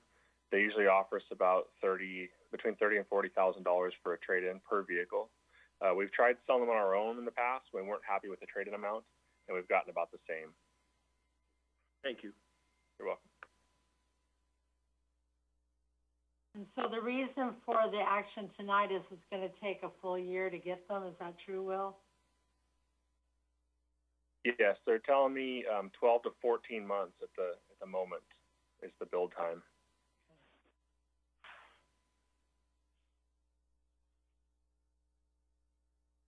Mayor Gear? Mr. Young?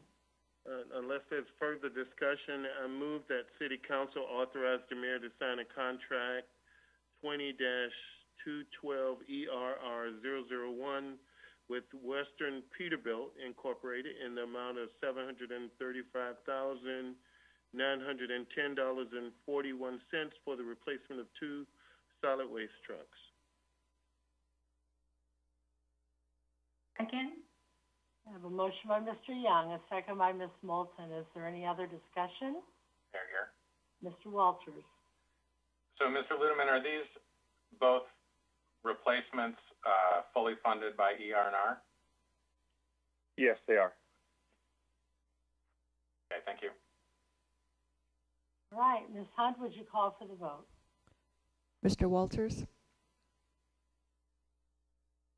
Yes. Ms. Cleland-McGrath? Yes. Ms. Moulton? Yes. Mr. McDougall? Yes. Mr. Miller? Yes. Mr. Carter? Yes. Mr. Young? Yes. Motion carries. Thank you. And at this time, unless there's anything else for the good of the order, I will adjourn the meeting. Thank you all for a very lively discussion tonight, and thank you to our guests and our council. See you all soon. Bye-bye.